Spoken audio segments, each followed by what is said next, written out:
Ever since I can remember, I wanted to seek out happiness in my life. And for the longest time, in order to do that, I chased the money. I would hear people say, a job is a job, just collect a check, or my favorite, get rich or die trying. And the only solution I had in my mind was make more money. But why did I believe this? Well, first, my family was never rich growing up, and most of the arguments that my family had were actually over money, how we couldn't afford this or that as well. The second thing I thought was maybe it's Asian culture. Maybe it's our values, where our self-worth is based off of job security, how much money you made, and whether the career is prestigious or not. And the third thing was maybe I was comparing myself to other people. I felt like I had a need to keep up with others' results or success. And as much as I heard the saying, hey, don't compare yourself to others, it would always logically hit, but emotionally, I couldn't stop doing it. And this topic is particularly important to me because I want to challenge the traditional thought of working to live, challenging the thought of working until you retire, climbing up the corporate ladder in hopes of feeling more fulfilled or seeking happiness in life. Because this is the roadmap that society often lays out. Because for me personally, I went down the traditional path and I quickly realized that I felt unhappy. I felt unfulfilled.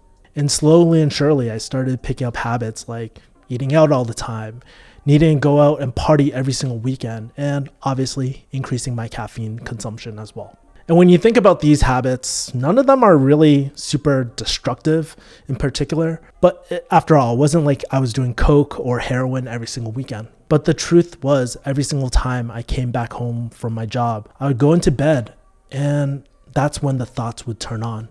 I started asking myself, is this what I want the rest of my life to actually look like? It was then when I would be in my bed where I would start questioning the traditional path that was laid out for me.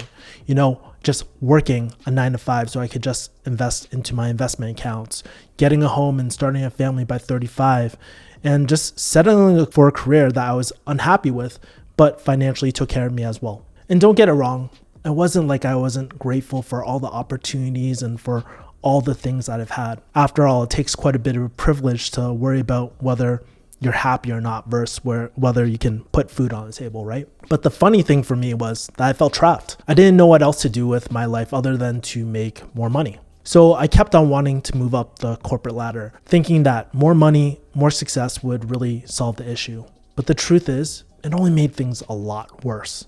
And as I was watching Ali's video, I was like, man, that's exactly how I felt. I felt like that there was something more that, why should we subscribe to the traditional ways of thinking? Is there something more for me as well? And so I started diving deeper as well, and I found some really cool statistics. According to the Gallup 2021 report, only 32% of people felt like they were thriving in life. Another report from Gallup stated that only 30% of the US workforce is engaged in their job. The other 70%, they're either not engaged or actively disengaged. In other words, most people are actually checked out. And what Gallup said was disengagement not only affects the quality of life of the worker, but also costs companies as much as $550 billion per year. That is a lot of money. And basically what this means is that there's a lot of people like you and me who aren't happy with their work and aren't fulfilled currently in their life. And about 3 years ago, I actually fell into the statistic where I was going through the daily repetitive motions of the 9-to-5. And that's when I started learning about things like YouTube, digital marketing, copywriting, and all these other skills. I would take courses after courses, but for some reason, I was just always scared to take the leap of faith. And then something major happened in my life. My father passed away. I remember going up to my father on his deathbed, and I asked my dad, hey, is there anything that you wish you did that you never did sooner? Instantly, my dad paused, and he was like, Kevin, I actually always wanted to be a millionaire. I always got so close, but never got to it. And then my dad paused, and maybe he realized that this may be one of the last conversations that we ever had. And I instantly saw all the regret, all those things that he wished he did, that he never got to do with us. It was seeing my dad go through this where I realized just by doing nothing, things were not going to get any better. Sure, I was getting headhunted for different pharmacy jobs. Some of them were my dream jobs where any pharmacist would be like, man, this is an opportunity of a lifetime. But it didn't feel right. And when I looked at the people ahead of me who were 10, 15, 20 years ahead of me, I realized that they weren't happy as well. In fact, I had a supervisor, and whenever he came in the pharmacy and the pharmacy looked like it was burning down, he always reassured us that everything would be okay. And he would reassure us that everything would work out. At the time, he was probably making about $200K per year, and he was really great at his job.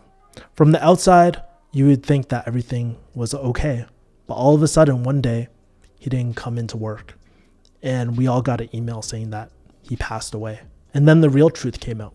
He actually committed suicide. And it really made me wonder, this person that I respected, who seemed like he had everything under control, was fighting a battle that no one else could see.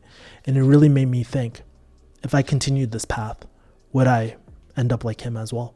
Is chasing more money and more prestige in my career really the answer to helping me find fulfillment and happiness in my life? So in today's video, I want to share the 3 reasons about why I turned down my $150K per year career as a pharmacist and why I chose to step away. What I found was that by asking these 3 questions, which I'm about to go over in this video, really helped me gain clarity about the next steps that I should do going forward. And ultimately, it helped me instill the confidence of looking for other options. For me, it was building a business, but maybe for you, it might be looking for a different type of job or something like that as well, or seeking some sort of digital remote work. And by the way, the goal of this video is not to persuade you to leave your job entirely or talk you down from a 6-figure income, but it's really to give you an in-depth behind the scenes of what you don't see behind a 6-figure career. And by the way, I get it. Not all 6-figure careers are the same. This is just my experience of a 6-figure career as well. And as I was talking to some of my other friends, my other entrepreneurial friends who also came from pharmacy like me, or maybe that they were working a corporate job, the one thing I realized is that no one just hands you 6 figures just for free. There's often these hidden costs that I wanted to reveal in this video as well. So this video is for you if you're ambitious, but you're struggling to find the meaning and happiness in life, work, in your relationships. Or maybe you feel stressed and feel like you don't have the time to enjoy things anymore and don't have a way out. Or maybe you're just feeling alone or behind, just trying to figure out your next steps. If you're feeling this way, this video is for you. The reason why I created this video was because I wanted to create the go-to video for someone like me back in the days when I wasn't sure if I wanted to start a business. I wasn't sure if I should look for another job. I just wanted to just know my next steps. So if you're already in a 6-figure career or considering leaving this career, make sure to watch this video. So let's dive into it. Question 1, am I living to work or working to live? Do you feel like you're living to work, or do you feel like you're working to live? A lot of people think about the 6-figure income, what they could do with it, what they could buy with it, but they don't account for the responsibilities of the role. Like I said, most companies, if you were a business owner, they probably wouldn't just hand you 6 figures just for easy work, right? There's usually a hidden cost. And it's really interesting. Often that cost leads into our own personal life as well. According to a work-life balance study, 77% of respondents reported that they experienced burnout at their current jobs at least once. And what was surprising is that the biggest cause for the burnout for these respondents, it was the unimaginable stress that they faced in the workplace, which then led to lower quality of work and eventually burnout. Oftentimes, they would need to play catch up and it would only make their burnout even worse. And the surprising thing is these stressors, such as long work hours, high demands, every single year they cause about 120,000 deaths per year and rack up about 190 billion worth of healthcare costs, which is about 5 to 8% of the total annual healthcare spending as well. Out of that 50 billion, 48 billion is derived from workplace pressure. And then 24 billion is derived from difficulty of balancing work with family life as well. So there's a huge cost to stress and burnout.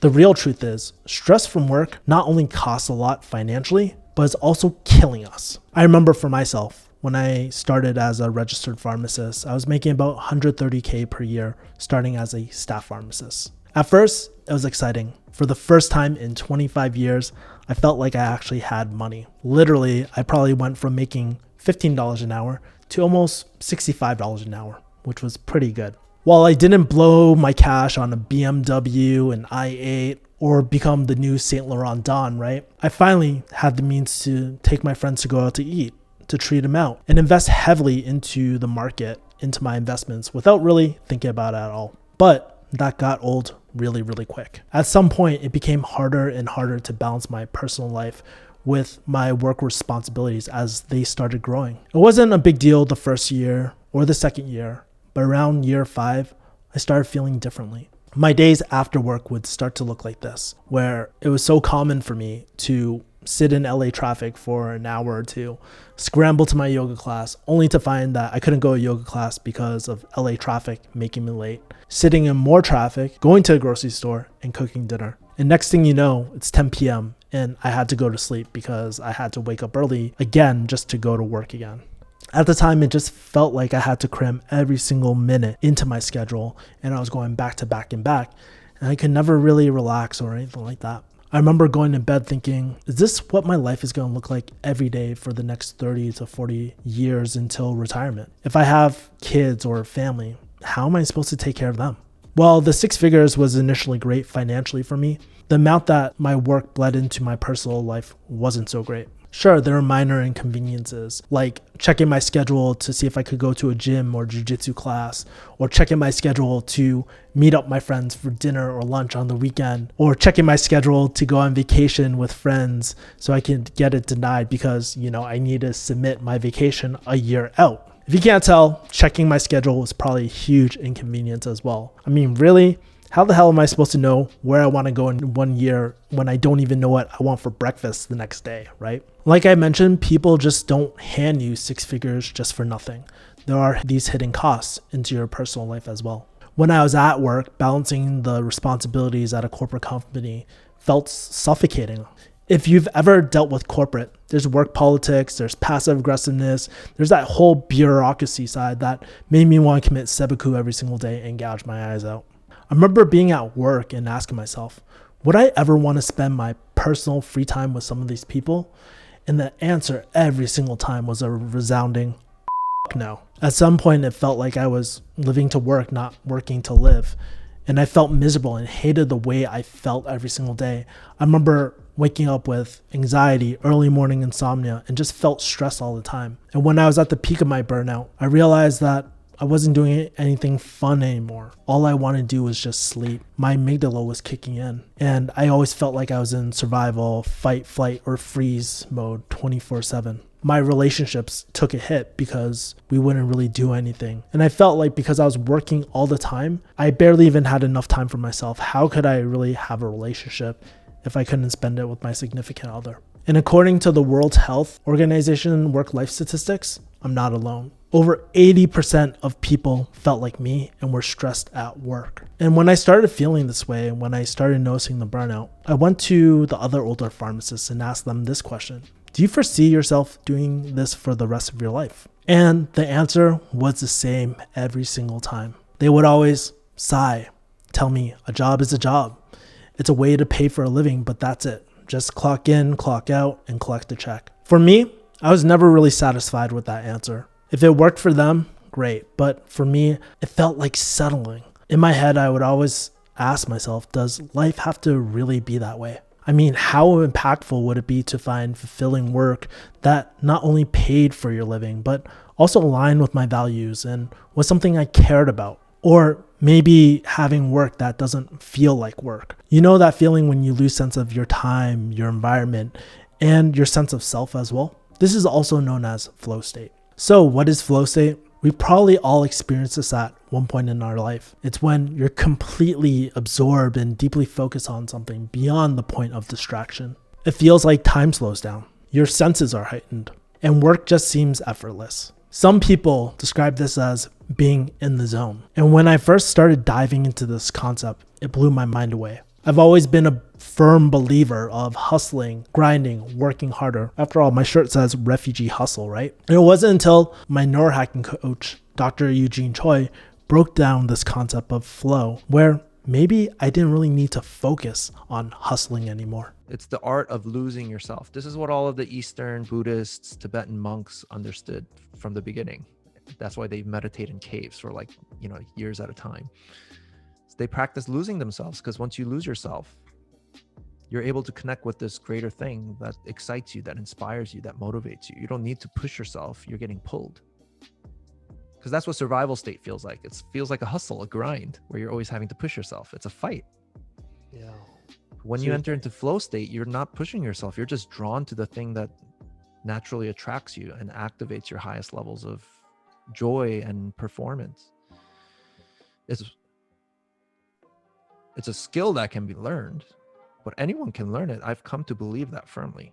Some people may say work is work. And if you fall into the camp of a job is a job, then that's your decision. If you're okay with the status quo, it's okay to settle. There's nothing wrong with that if that is your ideal lifestyle. But feeling like a mercenary every day, that's not how I want to live. The truth is we have a choice.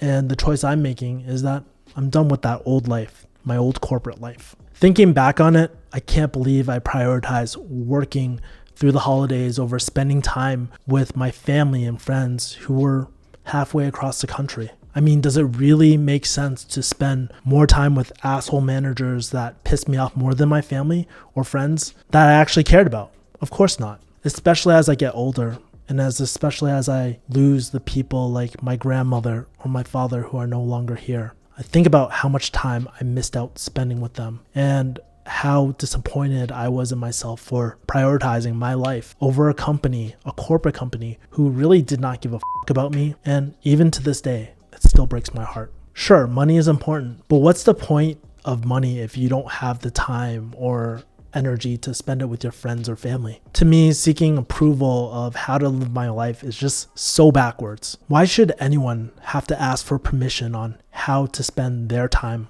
on this earth? And what if instead I could prioritize the things that I cared about first? What if I was happier? How would that impact the quality of my work? How would I start feeling day to day? And so when I quit pharmacy and decided to start my own business, instead of squeezing the things that I loved in my schedule, I was actually able to slow down my life and actually enjoy life for the first time. Some of the things I just love is just going to jiu-jitsu class, journaling, meditating under my sauna blanket, and traveling randomly to see my friends for lunch in a different state. As a result, I've been more productive and produce higher quality work like these YouTube videos, or even generating millions of dollars of revenue for my clients. That is pretty cool. And that is an opportunity I would never had through my corporate job. Question number 2, am I working because I want to or because I have to? Recently, I was watching one of my favorite YouTubers, Matt Diavella, and he was sharing how he almost quit YouTube altogether. He shared this one question that really changed the way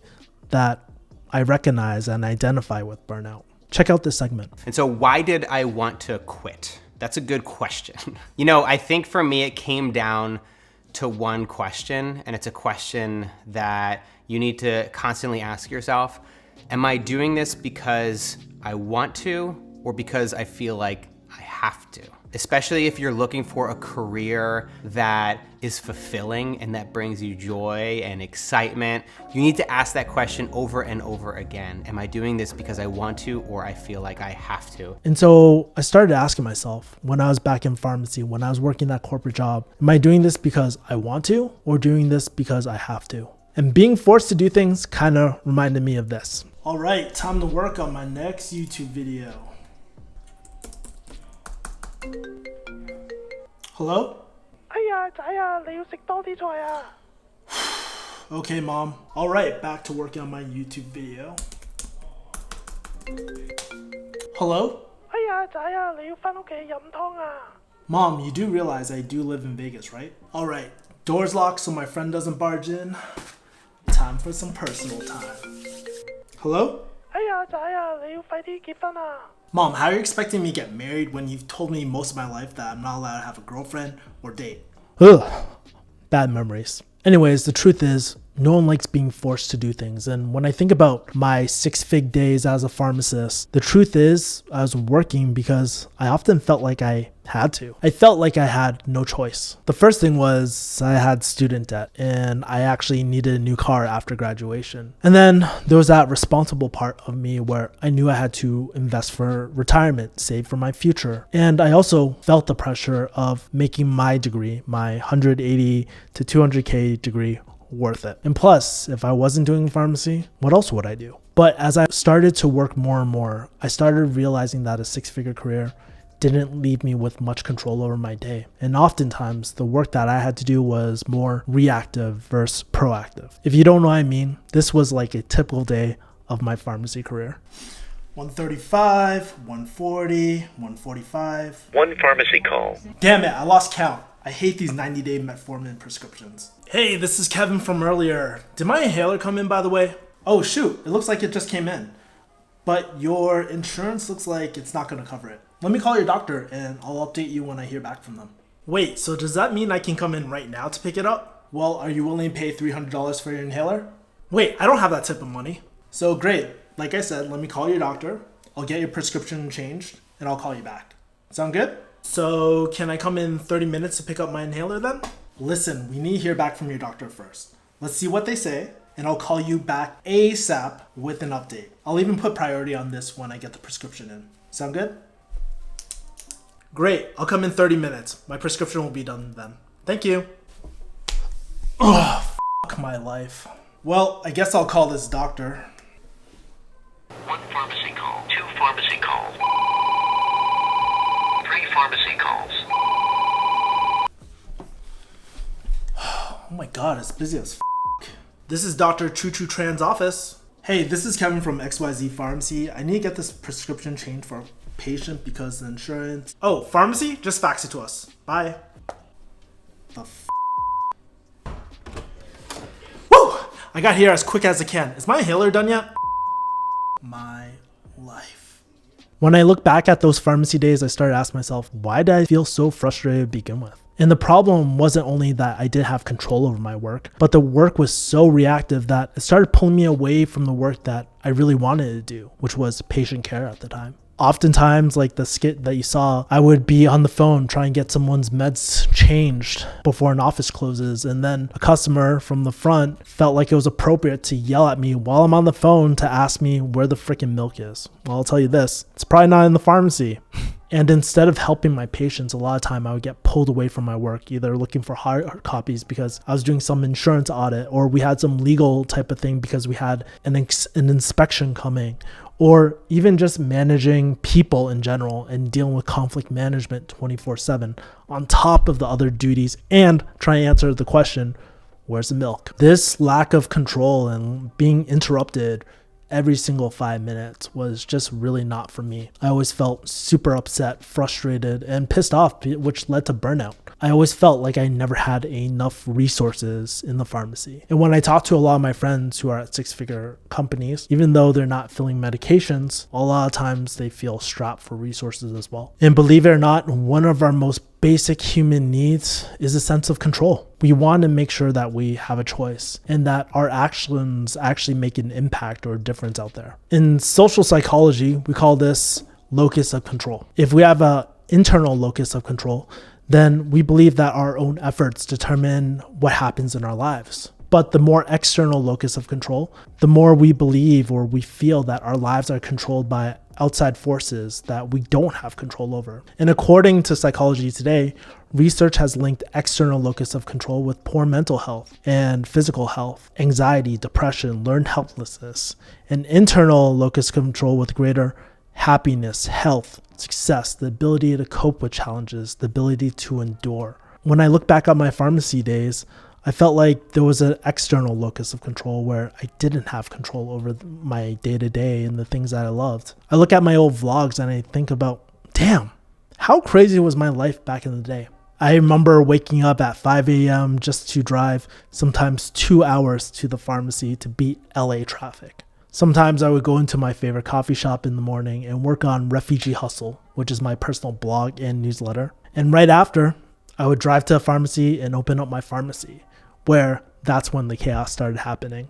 I remember the feeling of nonstop pharmacy calls, working alone in the pharmacy, always on the move to type in, fix insurance claims, fill prescriptions, call doctors, order medications, ring my patients up, and then counsel them at the same time. I remember having to deal with conflict management of managing my staff, making sure that they weren't fighting and that issues were resolved. And to add the pressure of making sure that I do my job right so I don't kill any of my patients or send them to the ER. I remember during my lunch breaks, I would sit in the back of the pharmacy to edit my videos for this YouTube channel. And every 5 minutes, I would get interrupted because I needed to counsel a new patient because I was the only pharmacist there. And when I came home, I would just go straight to sleep just so I could start that same cycle over and over again. My roommates always were like, yo, we never see Kevin at home.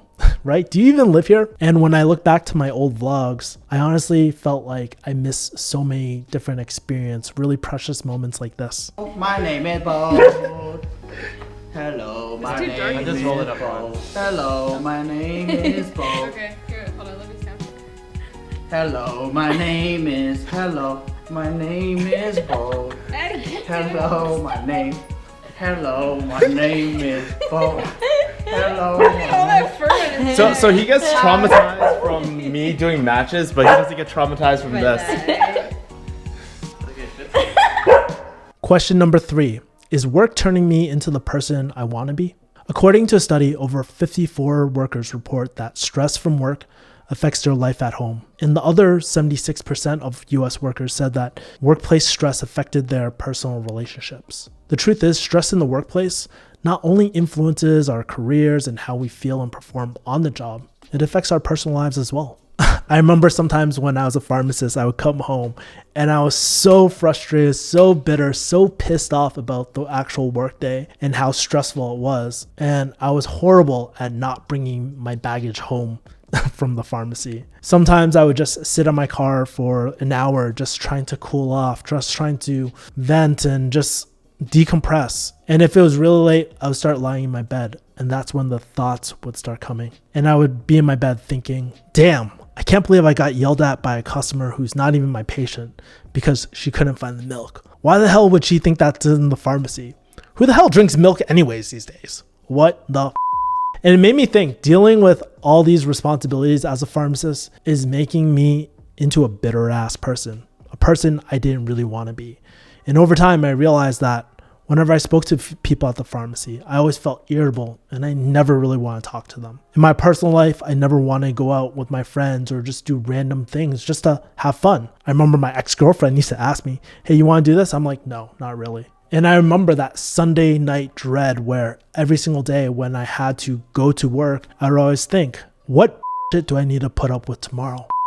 I have to work. But most of all, I realized this wasn't the real person I was or even want to be. In my real life, I'm a very extroverted person. I'm kind of ratchet. I like to do really fun things, spontaneous things. But slowly, it started pulling me away from that person. When I looked in the mirror, I didn't even recognize myself anymore. And imagine if I felt like this now. Where would I be the next 5, 10, or even 20 years? More importantly, I just didn't want to be a person who just worked 24/7. And what I realized, I started smiling a lot less. Maybe it was my dad passing away or the stress of the pharmacy. Or it was because Costco never sponsored me for my birthday 3 years ago, right? Costco, sponsor me! Costco, sponsor me! But it wasn't until I started asking myself more questions about my health, wealth, and relationships where I realized I really don't have control over my life. And what I found that by asking myself better questions, it helped me check in. It reminded me what I actually cared about. Here are some of the questions that I asked myself. For health, I would ask, how much time and effort does it take to take care of my physical and mental health? Meaning, do I have time to go to things like jujitsu or go to yoga class? Do I have time to see my therapist or a neurohacking coach? And it's not only the time, but how much friction do I have? Do I need to look at my schedule every 10 seconds? Or can I just go knowing that I have enough time?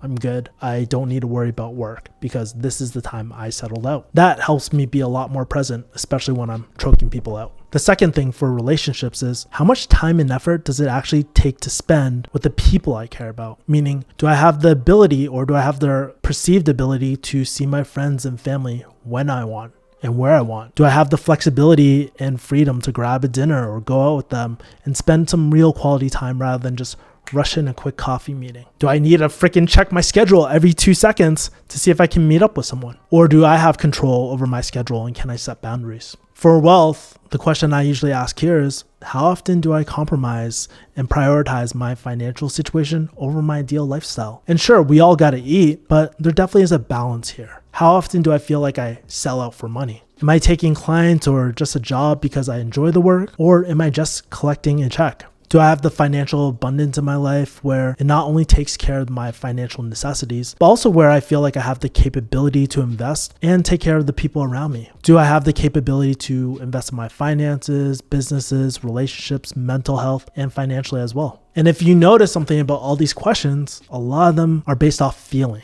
And what these questions help me do is be a little bit more intentional about where I was focusing my time and investing my resources. And what I realized by being a lot more intentional is that I spent a lot less money, spent a lot less time on the things I didn't care about, and really got to focus in and dial in on what I actually cared about. And I was actually more present, believe it or not. And so when I made that decision to leave my 6-figure career, I not only felt happier, but I also felt like I had control of my personal life again. And when I felt happier, I felt like I was more positive and embodying that person I really want to be. And I kept it super simple. I wrote everything on just a sticky pad, and I wrote 3 things. These are all tangible milestones, but also I associate the feeling and wrote these as if I had these things already. The first thing is, I'm grateful to be a 10-planet jiu-jitsu black belt and innovating the world of jiu-jitsu. I'm grateful to have a 7-figure YouTube channel where I can impact and optimize people's lives through content. Third thing is, I'm grateful to be in a loving and nurturing relationship where we can be a power couple and impact the world together. And by asking these questions, I started realizing the person I really wanted to be too. For myself, I always talk about being unapologetically rebellious, compassionate, and authentic as well. For me, I want to be rebellious where I can challenge the social norms and innovate new ideas, use that creative part of my brain. The second thing is being authentic, being real, raw, sharing these stories where people can relate so that they don't have to feel alone in their struggles on this planet. The third thing is being compassionate, where I actually give about the people around me and the work I do because it's impactful at the end of the day. This is the type of person I want to be, and I can prioritize my day around it. For example, now I actually have the time to meditate, to sauna, to cold shower, plan out the day at my pace. And I actually have a time to see my therapist and speak to my business coaches as well. I can actually make my midday jiu-jitsu classes or just step out of the home just for a random walk just to clear my mind because I'm going through a lot. And most importantly, I can control my relationships. I can finally see my friends and family, even if it's a last minute spontaneous trip. But most importantly, I don't need to sacrifice or settle my full potential for my happiness over a 6-figure income anymore. And believe it or not, I actually have a lot more potential nowadays than I did before financially as well, because there is no ceiling cap. Is there a cost for this? Absolutely. It definitely is not easy. There's always a cost. But the truth is, I'm no longer prioritizing the work in my life. I'm prioritizing the elements in my life that make me happy first. And as a byproduct of that, I create better work, higher quality work. And that allows me to be the little unapologetic, rebellious, compassionate, authentic, low ratchet that I am deep down inside. The biggest reason why I left a 6-figure career. Well, these 3 questions and the factors that I mentioned were the factors for me leaving a 6-figure career. Want to know the biggest reason why I ended up leaving altogether? It's just that I didn't feel happy. It's as simple as that. Sometimes we overcomplicate shit. We come up with all the logical reasons. But what I found out through my personal experience is that by listening to your gut, while it's scary, it's probably the right decision at the end of the day. Through the existence of humans for thousands and thousands of years, really you can't beat evolution. And the thing is, if you're considering leaving a 6-figure career, it's easy to make the decision when things are really bad. But the hard part that no one ever talks about is, how do you say no to great opportunities as well? For myself, I often feel like these opportunities are once in a lifetime that I'll never get them back if they leave. But I had a really interesting conversation with my neurohacking coach, Dr. Eugene Choi, about how to leave amazing opportunities in life as well. What comes up for me is like a very similar opportunity in like pharmacy back in the day too. Like I was in a pretty good location. Like that was convenient to me. I was only like 15 minutes away from work. I got paid pretty well. And it's kind of like that fear of like, I didn't like back in the day, I didn't really have to make that decision. like it was made for me, like in terms of life, get like the life as well. Like they let me go. But I find myself like going through this mental loop where it feels like, well, I get a better opportunity out there as well. Or should I just like suck it up and just collect the money and just shut up for for a second and just like not let this kind of bother me as well, right? There's an opportunity to do that. I don't know. It's like it's a difficult thing that I've noticed with myself too. It's like hard for me to leave stuff. Like even with my other client, like one of my first inbound closing clients, I hated them. I hated them, and it was so bad. Like it was a really bad, like kind of like relationship and stuff like that through that. And then I think when I started talking to you, that's when actually it ended as well. I was with them for almost 2 years. Mm-hmm. And it's just like it's hard for me to know, even when I'm in like an abusive business relationship, I still stick around, and I still wonder like why did I do this as well. And it's because of that, what you talked about earlier. It's like like it's wanting predictability in your life as well. Like I really relate to that as well. So I guess like for me, it's like I kind of know what I need to do. I need to make a decision to like make a decision, right? It all starts with making a decision. 100%. But how, like, it's just like so fucking scary and shit. How do I? Oh, 100%. Because it feels uncertain. That's the whole point. It's getting comfortable with the unknown. But here's the thing. It's everything you're sharing with me in your stories. When things were known, that's when you were the most miserable. It's when things became unknown. That's when progression happened for you. It sounded like the unknown of getting let go at your job. That single-handedly started this whole journey for you in entrepreneurship.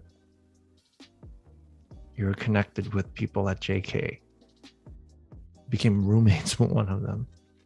Like, it's just like freaking crazy. Like, it's when these unknown scenarios happen, it seems like cool things happen to you. Shit, like that's how we met, right? I didn't know what the hell that event was, but someone asked me to go. So I was like, all right, yeah, I'll go. And then boom, like we meet each other. And it's just like, what are the chances of two people in pharmacy that left their job? The greatest things happen when you make a decision.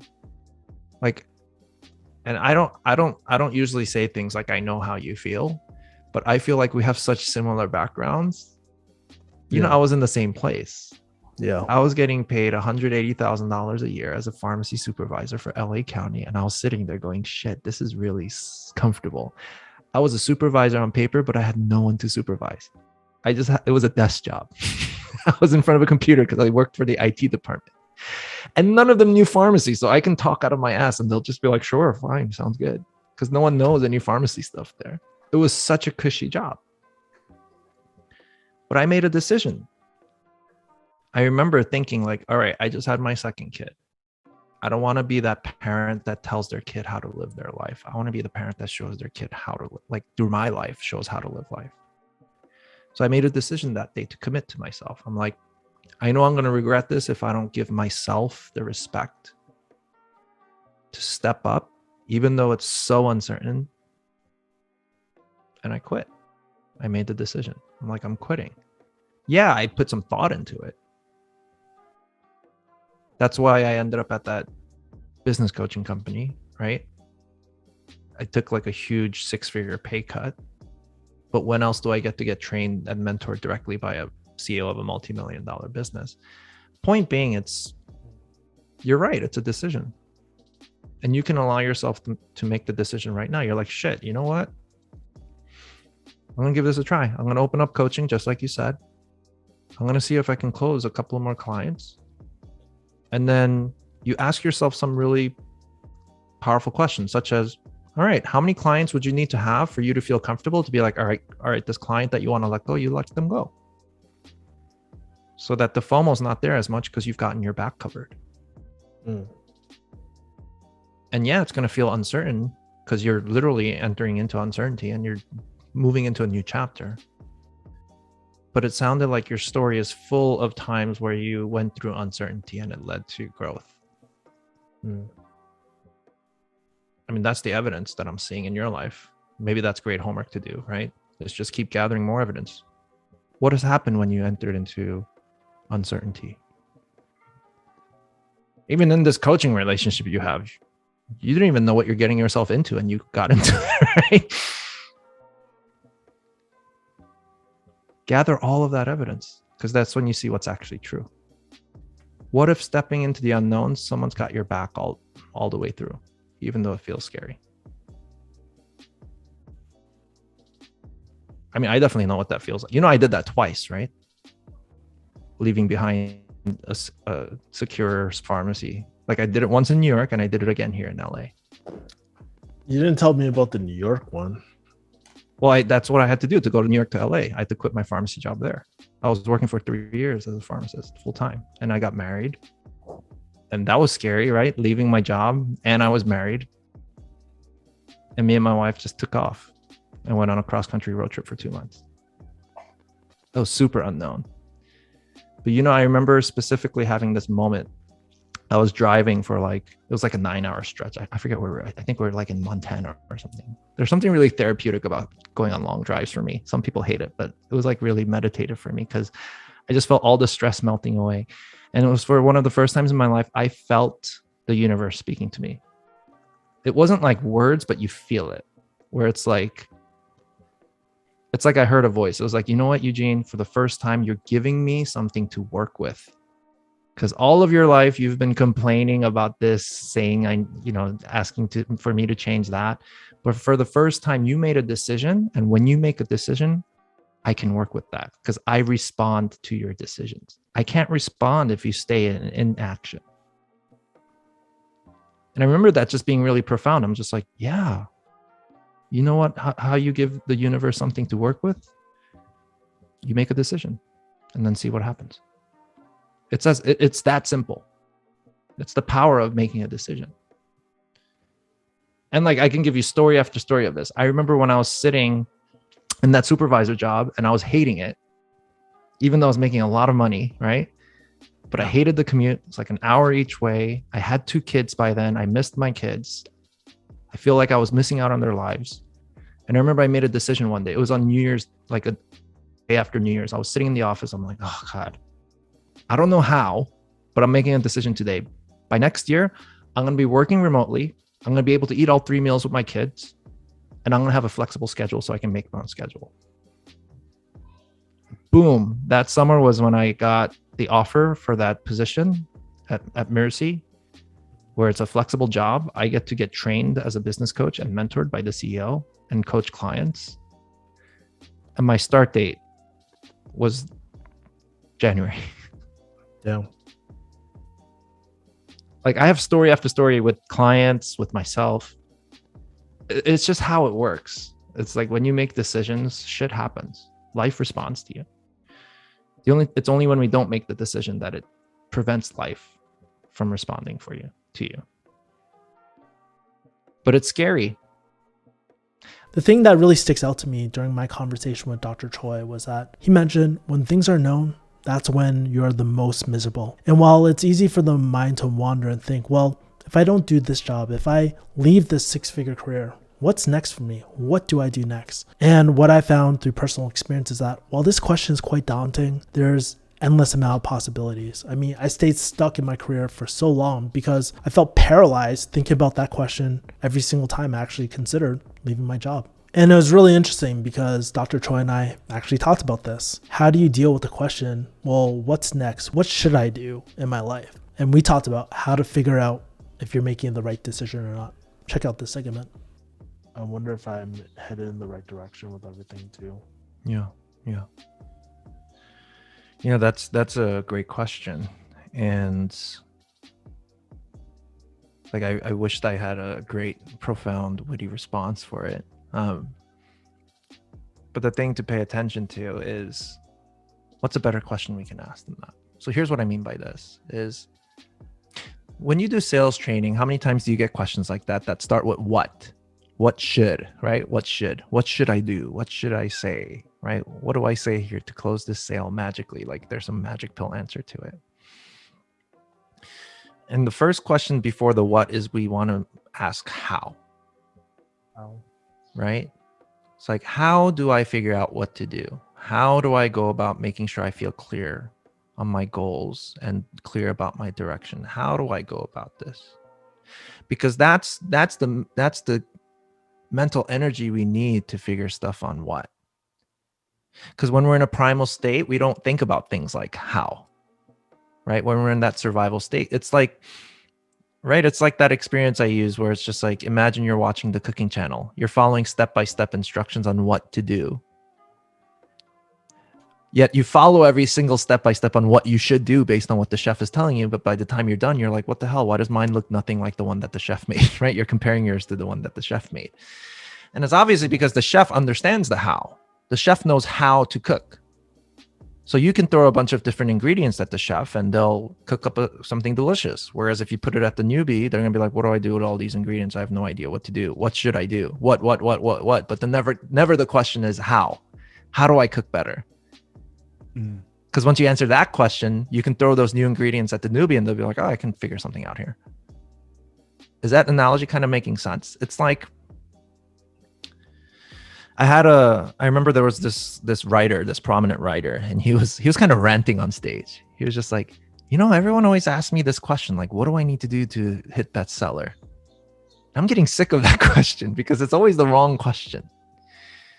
No one ever asks me, how do I become a great writer? Because if you become a great writer, you're going to hit bestseller. But no one asks me, how do I become a great writer? Everyone always asks me, what do I need to do to become bestseller? Because that's a survival state kind of question. And that's what keeps most people stuck. And then he answers the question. It's like, so I'm going to answer the question. I want to answer the important question here, which is, how do you become a great writer? Because if you want bestseller, you need to become a great writer. And how you become a great writer is you need to be willing to be a bad one. Like I've wrote so many bad books and articles and things. And the reason I'm bringing all this stuff up is when we go into this thought pattern of like, what should I be doing right now? Maybe I'm doing something wrong. Sometimes what if that's just the survival state speaking of I'm not good enough. Am I doing things the right way? Do you see what I'm saying? So the better question, I think, for that conversation that you like, I'm not trying to be bait and switchy, right? But I think I just want to I don't like to answer questions with questions, but I think the better question to ask first is, how do you start tapping into that part of yourself that feels clear on your direction? Because at the end of the day, the vision for your life, it's not going to be a GPS. Like, sorry to say, right? Because at the end of the day, what your vision is going to be, it's going to be a compass, not a GPS. Do you see what I'm saying? And the moment you keep surrendering and trusting, you at least know you're headed in the right direction, but now you're at least enjoying the journey versus like looking over your shoulder every time trying to wait for something horrible to happen. Does that make sense a little bit? So the question around how do you do this in terms of what you should be doing? What if you've been just doing exactly what you need to be doing? Like you're doing things you've never done before. You're becoming a person you've never been before. Of course, everything's going to feel unfamiliar. But what if you're exactly where you need to be? And then from there, in that energy, ask a more powerful question.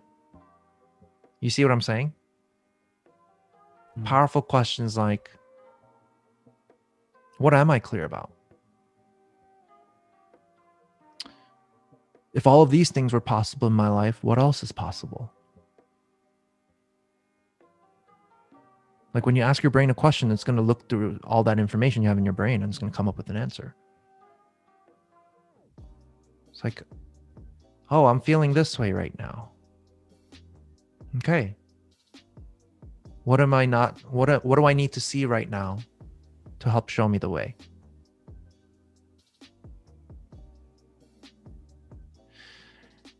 And at the end of the day, when it comes to strategy and logistics, which I do have conversations about too, it's a lot simpler than the mindset. But those are more thought exercises, which is like, what should you be doing? I feel like you're doing above and beyond what you need to be doing to continue growing, like in my opinion. And I'm not trying to say this from like a teacher grading your work, kind of good enough, bad enough kind of thing. I'm just like, no, dude, like shit. It's like, what did you do here? It's like, hey, how you doing? What you been up to? You know, same job, same old. What have you been doing, Kevin? Oh yeah, you know, in the past 6 months, I've been breaking generational patterns. I've been rewiring the networks in my brain that cause me a lot of that causes me a lot of suffering because of my limit. Like, you've been doing all this stuff behind the scenes. I've been investing in my mental health and making sure that I feel better, learning how to turn on the part of my brain that sees more opportunities and solutions rather than filtering them out. This is you, dude. Like, you've been doing that. What? So just like you said earlier, like, stay in that gratitude. So if you're deciding to leave a six-figure career, or maybe you're deciding if you should even enter a six-figure career, maybe the question isn't, what do I want to do for the rest of my life? Maybe the better question to ask is, how do I want to feel for the rest of my life? So what's the decision that you want to make? I would love to kind of hear you in the comments. And chances, if you like this video, you'll probably like my video on feeling behind in your 30s. So check that out. And if you're interested in neurohacking and neuroscience and how we can use this to make better decisions in our lives, Dr. Choi actually has a free training, which I'll put in the description below, and it'll provide his contact if you want to take him on for one-on-one coaching as well. Anyways, I'm Kevin. Stay compassionate, stay authentic, and stay rebellious. See you in the next video. Peace.